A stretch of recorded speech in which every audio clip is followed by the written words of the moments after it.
Starbucks. Is it a coffee company? Is it a tech company? Is it secretly a bank? Starbucks may be one of the biggest banks in America. The total balance on Starbucks cards is over $1.6 billion. In other words, customers are lending Starbucks $1.6 billion in cash at 0% interest. To put that in perspective, 85% of US banks have less than $1 billion in total assets. Starbucks isn't regulated as a bank because users can't withdraw their balance as cash.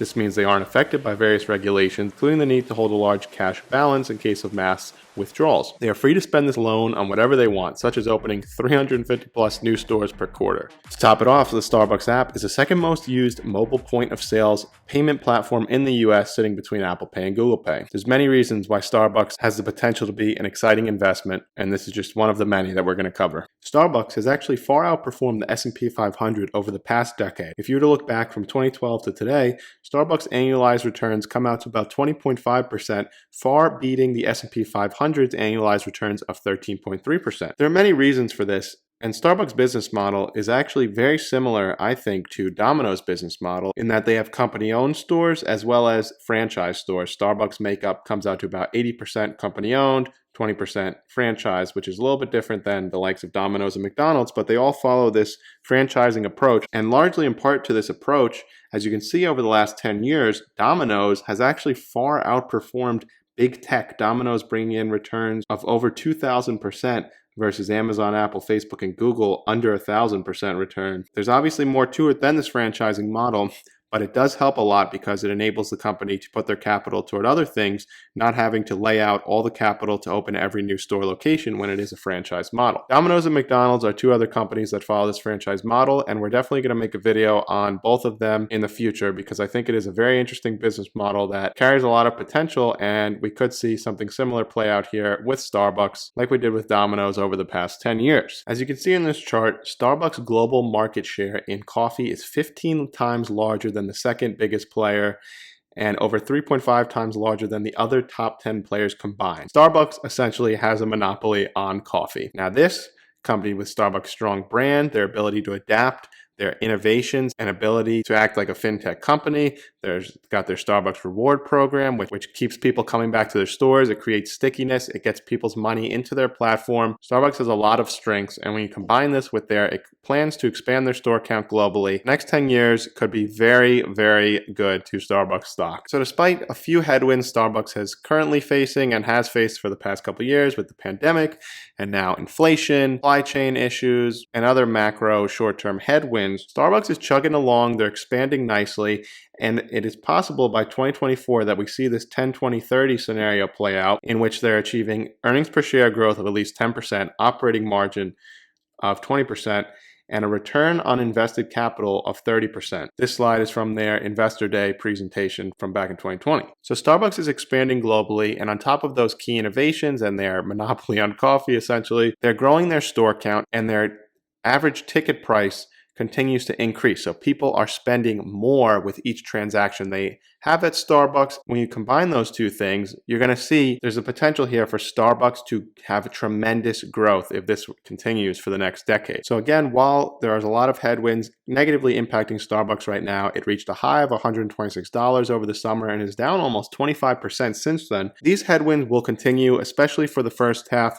of 2022, but by 2023, we could see this company really start to fire on all cylinders again. So if you're a long-term investor like myself, 2022 could be a great year to stock up on some Starbucks stock. They have a nice dividend yield of over 2%, and while it is still pretty richly valued at a PE ratio of 25, if Starbucks continues to drop, I will definitely be loading up on some more shares in addition to the shares I already own. Starbucks is an excellent dividend growth stock with 12 years of consecutive dividend increases, a payout ratio of just under 50%, so plenty of room to grow the dividend as they continue to pay out a sizable dividend as well as committing billions of dollars to doing share buybacks over the next few years, while simultaneously expanding the business. Take a look at this article from April of 21. More than a quarter of all Starbucks orders in the US are now paid for with a smartphone. Starbucks is a company that has been able to greatly adapt to trends, which has led to many to refer to Starbucks as a tech company that sells coffee. Starbucks said that mobile order transactions now make up 26% of its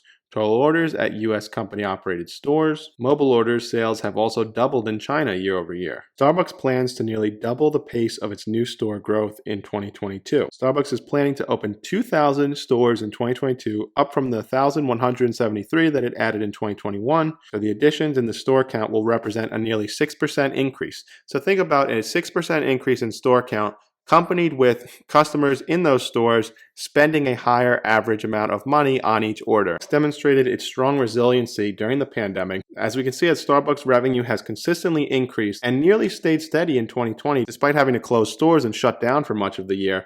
Revenue went from $26 billion in 2019 to $23 billion in 2020 and has quickly recovered in 2022. We're back to growing up to $29 billion in revenue, and we're going to take a look at what Starbucks management guided for in 2022. As of August 2021, Starbucks was up to 24 million active Starbucks Rewards members, which represents 51% of all spend in our US stores, and the number of members grew 48% year over year. Accompanied to this, that Starbucks Rewards members are likely to spend 2 to 3 times more than non-members, and the app incentivizes them to keep returning to Starbucks. And if we take a look at this chart from their investor presentation, there's an abundant growth opportunity here in the US. As you can see, this highlights the population per Starbucks location. The darker green parts are where Starbucks has limited growth. They've probably already maximized the population per Starbucks location that it would make sense to open more. But as you can see, aside from the West Coast, the entire Midwest and even a lot of the East Coast has lots of room for growth. Starbucks is planning to double down on their core markets of the US and China while pursuing a capital light model of licensing out most of their locations when it comes to lower potential markets. For example, in Singapore, they've licensed out all of their Starbucks stores. So this strategy really gives them the best of both worlds. They're capturing larger market share and having to spend less capital in those markets where their revenues may not be as high so that they can focus their capital and get the highest return on their invested capital. If we take a quick look at their recent quarterly earnings report for Q1 of 2022, and then we'll get to some comments from the management. Their net revenue was up 19% to $8 billion. Comparable store sales up 13% globally. In the US, up 18% with 12% two-year growth. So obviously, after being shut down for much of the pandemic in 2020, the growth rate was pretty high, but a more normalized growth rate was the two-year growth. So comparison to 2019, which was 12%, gives you a more accurate picture. China surpassed 5,500 stores, pushing their global store count to a record 34,317 stores.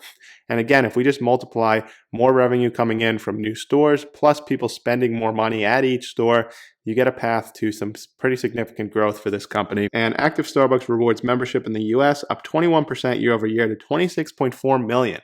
So they've got 26.4 million recurring customers that tend to spend more money than non-members. These people will continue coming back to the stores, and I am one of them. So from their 2022 Q1 earnings call, while they have continued to see extraordinary top-line growth, Starbucks is also experiencing extraordinary cost pressure due to things like the Omicron variant, supply chain issues, staffing shortages, as well as inflation. So there are a lot of short-term headwinds here that are going to make 2022, especially the first half, a little bit rough for Starbucks, and management said that as we get past this year and hopefully things continue to normalize a bit, by 2023 and beyond, Starbucks should be able to capitalize on their expansion efforts and their growing customer base. Some other issues in China, they have a strict zero COVID policy, which contributed to significant disruption, obviously, to store hours and also transaction volume. So the average ticket or amount each customer spends per transaction grew mid-single digits. So when you accompany that with that growing store count of around 6% per year, let's say, that's 10% growth right there if Starbucks does nothing else. And of course, they're constantly coming out with new beverages, new products that are just going to continue to increase their revenues. Their Starbucks Reward members in China reached nearly 18 million, an increase of 2.6 million versus the prior year, with members in China contributing to 75% of their sales. So again, this is huge. Customer stickiness. They keep coming back. Starbucks delivered global revenue of $8.1 billion in the first quarter, up 19% from the prior year, setting a Q1 record. So this is remarkable when you factor in everything going on in the world right now, as well as continued disruptions and shutdowns due to things like China's zero COVID policy. So for 2022, they gave revenue guidance of $32.5 to $33 billion. If we compare that, remember they brought in $29 billion of revenue in 2021. So that would be meaningful double-digit, around 13% revenue growth year over year, despite all of the headwinds they are experiencing right now. So I can foresee that number, their growth rate only continue to increase in the years to come. So they are expecting headwinds to intensify in Q2 of 2022 and a continued recovery in Q4. So I think as a long-term shareholder, if Starbucks were to decline more in share price, I will definitely be loading up on it in 2022, as I think the future for this company is very bright. They're able to adapt. They really are a technology company at this point, with so much of their revenue coming from that Starbucks Rewards app. I can foresee that revenue only to continue to be consistent and increase. Company that with their growing store count worldwide and more money that they're making per transaction at the stores, this is going to be a dividend growth company for years and years to come. They're growing tremendously in China. 70% of their growth there is driven by their new store openings. China and the US will continue to be huge markets for growth, as well as the international markets, where it seems that they're pursuing more of a franchise model as opposed to the company-owned model, which is smart because it will get them the highest return on invested capital, as they may make less money in those international markets. CEO Kevin Johnson, in response to a question, said that their revenue and return on investment has been amazing. This is through the pandemic. So just imagine when they really get back to full capacity, don't have to deal with these closures, staffing shortages, and people are not afraid to go out anymore. Just imagine what is going to happen to their bottom line. Let me know what you think of Starbucks in the comments below. Do you plan to buy shares? Why or why not? If you enjoyed the video, please don't forget to like and subscribe. This is Vinny from the Investment Club, and I'll see you next time.